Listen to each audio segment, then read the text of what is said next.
কিন্তু বিশেষ একো নাপালোঁ। ৰাইজৰ মৰম পাইছোঁ, এইটো বেলেগ কথা। সংগীত সৃষ্টি কৰিছোঁ, চিনেমা সৃষ্টি কৰিছোঁ, ৰাইজে মৰম দিছে, আশীৰ্বাদ দিছে, তাৰ কাৰণে পুনৰ ধন্যবাদ।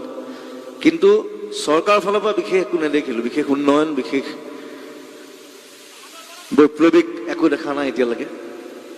AGP দেখিলোঁ, কংগ্ৰেছ দেখিলোঁ, এতিয়া BJP দেখিছোঁ। সকলোখিনি একেই, চব লংকাত গ'লে ৰাৱণ হৈ যায়, প্ৰথম কথা। গতিকে সেইটো বস্তু বাৰে বাৰে নহ'ব, বাৰে বাৰে গোটেই জীৱনটো যদি এইটো চাই থাকিবলৈকে জন্ম হৈছোঁ আৰু তেনেহ'লে বেলেগ দেশত গুচি যোৱা ভাল, বেলেগ জেগাত গুচি যোৱা ভাল। গতিকে কিন্তু যাব মন নাই অসম এৰি, প্ৰথম কথা। আৰু এইটো নিজৰ দায়িত্ব বুলি হ'ব আমাৰ, যে কিবা এটা বেয়া হৈছে অসমৰ কাৰণে, সেইটো কাৰণে ওলাই আহিছোঁ। মই কোনো ৰাজনীতিবিদো নহয়, মই ৰাজনীতিৰ লগত জড়িতও নহয়, মই কংগ্ৰেছো নহয়, BJPও নহয়, মই AGPও নহয়, প্ৰথম কথা।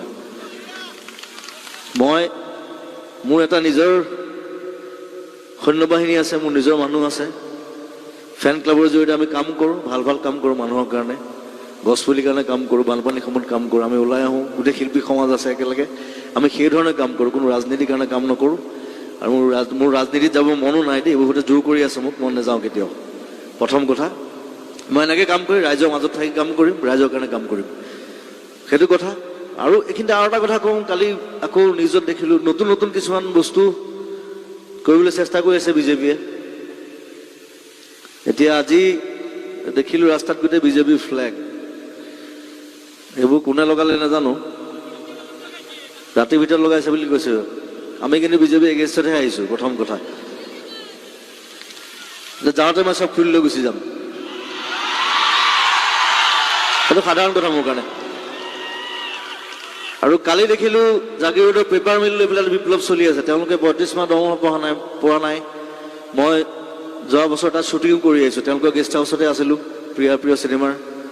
তেতিয়া তেওঁলোকৰ বহুত কৰ্মচাৰী লগ পালোঁ, ইঞ্জিনিয়াৰ লগ পালোঁ, তেওঁলোকে গোটেই পৰিস্থিতিটো মোক কৈছিলে তেতিয়া। আৰু মই এটা কথা ক'ম যে আমি অকল মই বুলি নহয়, আমাৰ গোটেই শিল্পী সমাজ, শুৱালকুছিবাসী ৰাইজ, আমি পেপাৰ মিলৰ লগত আছোঁ। সেইটো আমাৰ আটাইতকৈ ডাঙৰ এটা পেপাৰ মিল ইণ্ডিয়াৰ ভিতৰতে, যিটো বন্ধ কৰিবলৈ চেষ্টা কৰি থকা হৈছে। আৰু কালি দেখিলোঁ যে তেওঁলোকক ৩১ মাৰ্চৰ ভিতৰত কোৱাৰ্টাৰবিলাক খালী কৰি দিবলৈ কৈছে। মানুহখিনি পইচা নাই, দৰমহা নাই, ৩৫ মাহ বেলেগ বেলেগ কাম কৰি আছে, কোৱাৰ্টাৰ খালী কৰি দিবলৈ কৈছে।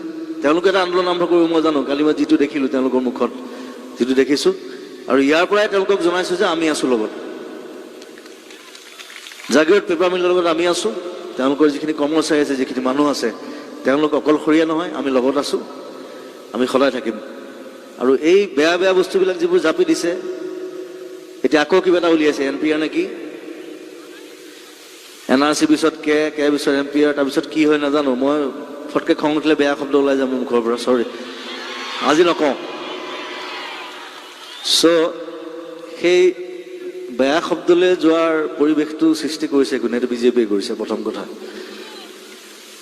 বহুতে মনে মনে ভিতৰত থৈ দিয়ে, ক'বলৈ বেয়া পায়, ষ্টেজত নকয়, মই কৈ দিওঁ। মই ভয় কৰা মানুহ নহয়, কাকো ভয়ো নকৰোঁ, কাকো খাতিৰো নকৰোঁ, ধ্যানতা খাতিৰ নকৰোঁ কাকো, BJP হওক কংগ্ৰেছ হওক। আমাৰ এতিয়া প্ৰব্লেমটো আৰম্ভ হৈছে এটা বস্তুত, আমাৰ কোনো অপশ্যন নাই। 2021 ইলেকশ্যনৰ কাৰণে আমি কংগ্ৰেছকো ছাপোৰ্ট কৰিব নোৱাৰোঁ, BJPকো নোৱাৰোঁ, AGPকো নোৱাৰোঁ। কাক ছাপোৰ্ট কৰিম সেইটো ভাবি চিন্তি আলোচনা কৰি, যদি দৰকাৰ হয়, এটা সময় আহিছে আচলতে, আমাৰ এটা ৰিজনেল ভাল ষ্ট্ৰং পাৰ্টি লাগে। আমাৰ বেলেগৰ ওপৰত বিশ্বাস কৰি বহুত মাৰ খালোঁ, আৰু মাৰ খাই থাকিব নোৱাৰি। এতিয়া আমি উল্টা মৰাৰ সময়, উল্টাকে দিম। আৰু 21 চনত চাম, মইতো আজি হিমন্ত দাৰ সমষ্টিত আছোঁ, ইয়াৰ পৰা গৈছোঁ, চাম 21 চনত কিমান ভোট পায় BJPয়ে, কিমান ভোট পায় কংগ্ৰেছে, কিমান ভোট পায় AGPয়ে। যদি দৰকাৰ হয় আমাৰ পাৰ্টি হ'ব। মই নাথাকোঁ খালি দেই, মই নাথাকোঁ, মই নাথাকোঁ, মই ছাপোৰ্ট দিম, এইটো বেলেগ কথা। মই গান কৰিম, চিনেমা কৰিম, মোৰ সেইটোৱে কাম। মোৰ যিটো কামৰ কাৰণে পঠাইছে ঈশ্বৰে, মই সেইটো কামেই কৰিম আপোনালোকৰ কাৰণে, মৰালৈকে কৰিম। পুনৰ ধন্যবাদ জনাইছোঁ। আৰু সমীৰ আহিছে আজি, সমীৰে দুটামান কথা ক'ব, তাক ক'বলগীয়া বহুত আছে। ৰাতি ৰাতি মোৰ লগত বহে, তাই সি জকি থাকে ভিতৰত। আমি ইয়াতো সেইবোৰ কথাই পাতি আছোঁ।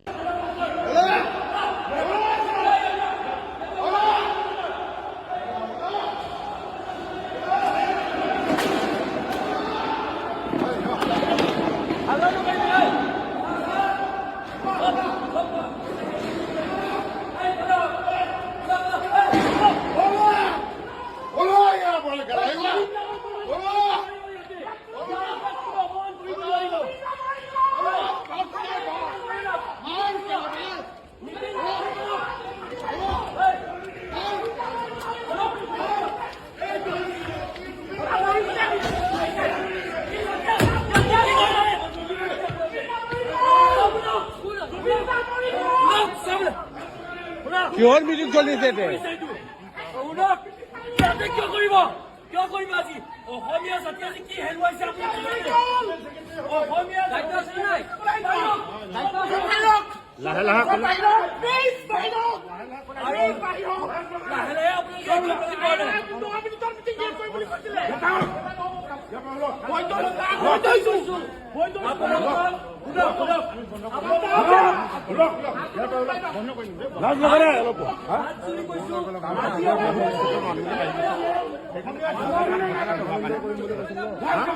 নকৰিব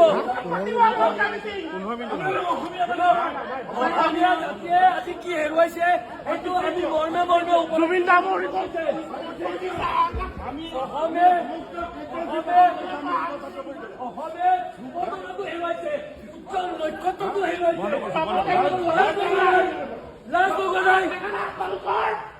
লাজ নাই আপোনালোকৰ এই অসমতে থাকি অসমৰ সম্পদটো আজি নাইকিয়া হৈছে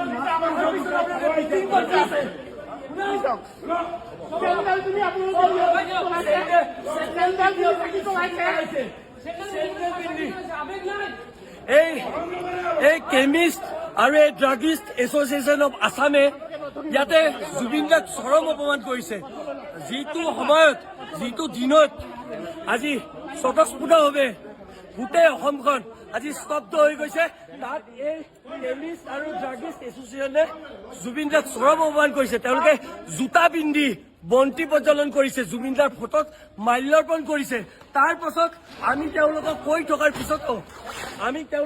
থকাৰ পিছতো তেওঁলোকে তেওঁলোকৰ এই মিটিংখন তেওঁলোকে বাতিল কৰা নাই আমি তেওঁলোকক বাৰম্বাৰ অনুৰোধ জনালো ফোন যোগে আমি বাৰম্বাৰ অনুৰোধ জনালো তেওঁলোকে এই মিটিংখন বাতিল কৰিব লাগে কিন্তু তেওঁলোকে মিটিংখন বাতিল কৰা নাছিল আজি চাওক এই অসমৰ যিটো আটাইতকৈ উজ্জ্বল নক্ষত্ৰ ধ্ৰুৱতৰাটো নাইকিয়া হৈ গ'ল তাৰ পিছত এই কেমিষ্ট এছ'চিয়েশ্যনে এনেকে ধৰণে মিটিং পাতি আছে আমি অসমীয়া হিচাপে আমি অসমে কি হেৰুৱাইছো কি আজি কেনেকুৱা পৰিস্থিতি আছো আমাৰ হিয়াখন ভাঙি গৈছে বুকুত এই পাথৰ লৈ আমি ইয়াতে আহিবলৈ ইচ্ছা নাই যদিও তেওঁলোকে আমাৰ কথা নুশুনাৰ কাৰণে আমি আহিবলৈ বিবশ হৈছো আৰু জুবিন দাৰ ফটোত কোনোবাই আজি এই দিনত জোতা পিন্ধি তেওঁলোকক শ্ৰদ্ধাঞ্জলি জনাৰ এই নাটক ৰচিব আমি সেইটো সহ্য হ'বলৈ নিদিওঁ এটা কথা স্পষ্ট এইখন অসমত জুবিন দাৰ দৰে না কোনোবা আহিছিল না কোনোবা আহিব এই জুবিন দাক অপমান কৰা এই অধিকাৰ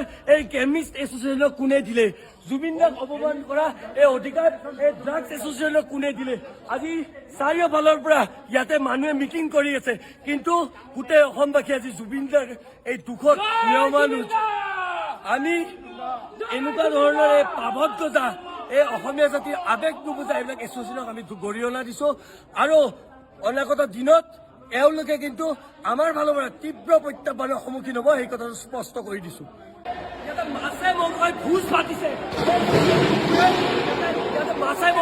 পাতিছে এই জুবিন দা আজি আমাৰ মাজৰ পৰা নাইকিয়া হোৱা দিনত এই মানুহবিলাক এতিয়া মাছে মংসই ভোজ পাতিছে খাবলৈ আহিছে ইয়াতে তেওঁলোকৰ অলপো লাজ নাই লাজ লগা নাই কাৰো সাহস নাই অসমীয়া জাতিৰ উজ্জ্বল নক্ষত্ৰটো আজি হেৰাই গৈছে আপোনালোকৰ লাজ নাই ইয়াতে মাছে মংসই আপোনালোকে ভোজ পাতিছে তাতকে লাজৰ কথা কিবা হ'ব পাৰে আজি মানুহবিলাকে ঘৰত চৌকা জ্বলোৱা নাই আপোনালোকে জানে মানুহে আজি চৌকা জ্বলোৱা নাই আমাৰ প্ৰতিজন অসমীয়াই আজি কোনোবাই ভাত খোৱা নাই ঘৰত কালি ৰাতি আমি উজা কৰি নিশাকো পাইছো তাৰ পাছত আপোনালোকে এনেকে কৰিব আৰু আমি সহ্য কৰিম মাছে মাংসই বহুত খাব আহিছে ইয়াতে ওলাওক প্ৰকৃতি যেতিয়া জীয়াই থাকিব ফলে ফুলে বাঢ়ি যাব সেউজ হৈ ধৰণী ধুনীয়া কৰিব জুবিন তাৰ মাজতে জীয়াই থাকিব প্ৰকৃতিৰ মাজত জীয়াই ৰখাতকৈ আৰু বেছি ভাল পদক্ষেপ কি হ'ব পাৰে জুবিন ফেন ক্লাব আমি আৰু গ্ৰীণ উইচ একেলগে মিলি লগতে আমাৰ মৃদুল দা আমাৰ একেবাৰে নিজৰ ভাতৃৰ প্ৰতি মৃদুল দা সদায় জুবিনৰ কাৰণে ভাল কাম কৰি আহিছে তেওঁৰ এতিয়াতো তেওঁৰ স্মৃতিৰ কাৰণে তেওঁ বহুখিনি পদক্ষেপ হাতত লৈছে লগতে আমাৰ ৰাজ্য সভাৰ সাংসদ শ্ৰী যোগেন মোহন ডাঙৰীয়া আৰু আমাৰ বিধায়ক সুৰুজ দিহিঙীয়া ডাঙৰীয়া তেওঁলোকো উপস্থিত আছে লগতে নীল আকাশ কুসুম কৈলাশৰ লগতে বহুকেইজন সাংস্কৃতিক পথাৰত জড়িত ব্যক্তিও ইয়াত উপস্থিত ৰাইজো আছে 1 লাখ নাহৰ পুলি ৰোপণ কৰি ইয়াত এখন নাহৰ বন তেওঁলোকে সৃষ্টি কৰিব বিচাৰিছে, যিটো জুবিনৰ আটাইতকৈ প্ৰিয় এজোপা গছ। গতিকে মই খুবেই সুখী আৰু মই খুবেই কৃতজ্ঞ সকলোৰে প্ৰতি। তেওঁলোকে ইমান এটা ভাল পদক্ষেপ লৈছে। প্ৰকৃতিৰ মাজত জীয়াই ৰখাতকৈ আৰু বেলেগ ভাল পদক্ষেপ কি হ'ব পাৰে। তেনেদৰে জুবিন সদায় অমৰ হৈ থাকিব। মই সেয়াই ভাবোঁ যে জুবিনৰ আদৰ্শ, জুবিনৰ যি বিশ্বাস, তেওঁৰ সাধনা আছিল, এই সকলোবোৰ যাতে প্ৰজন্মৰ পৰা প্ৰজন্মলৈ আমি সকলোৱে আগুৱাই লৈ যাওঁ। আৰু প্ৰকৃতিক পূজা কৰা মানে ভগৱানক পূজা কৰাই হয়। তেওঁ সদায় প্ৰকৃতিকে পূজা কৰিছিলে আৰু সেইটো এটা সৰ্বধৰ্মীয় প্ৰাৰ্থনা বুলি আমি ভাবিব পাৰোঁ। আৰু আমাৰ বাবে আমি জীয়াই থাকিবলৈ, আমাৰ ভৱিষ্যত প্ৰজন্ম জীয়াই থাকিবলৈ প্ৰকৃতিক আমি ৰক্ষা কৰিবই লাগিব। গতিকে জুবিনে সেই ক্ষেত্ৰত সদায় খুব বেছি তেওঁ সজাগ আছিল। তেওঁ সদায় সেই বাৰ্তা কঢ়িয়াই নিবলৈ চেষ্টা কৰিছিল। এতিয়া সেইখিনি পদক্ষেপ যে সকলোৱে গ্ৰহণ কৰি আগবাঢ়ি গৈছে, সেই কথাটোত আমাৰ কাৰণে বহুত ডাঙৰ এক প্ৰাপ্তি।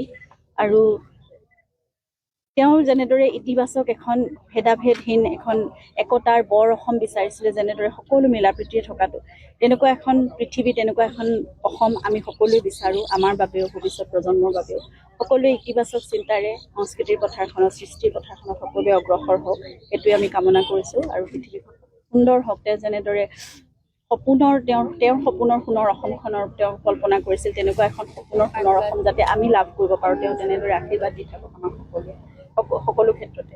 আৰু আমি আমাৰ সামান্য সামৰ্থ্যৰে যি পাৰোঁ সেইখিনি কৰিবলৈ আগবাঢ়ি আহিছোঁ। আপোনালোক সকলো ৰাইজৰ, গোটেই অসমবাসীৰ আশীৰ্বাদত, মৰমত মোৰ প্ৰতি থকা সেইখিনি সহায় সহযোগিতা বা আপোনালোকে যিখিনি সাহস শক্তি মোক দিছে, সেইখিনিৰে আমি নিশ্চয় ভাল কাম কৰি যাবলৈ সক্ষম হ'ম আগলৈকো।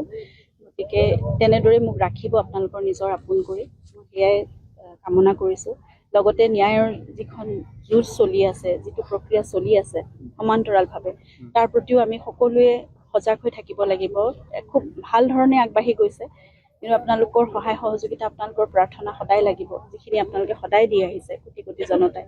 গতিকে মই ভাবোঁ আপোনালোকৰ প্ৰাৰ্থনা, আপোনালোকৰ আশীৰ্বাদত জুবিনে ন্যায় লাভ কৰিবই আৰু দোষীয়ে শাস্তি পাব।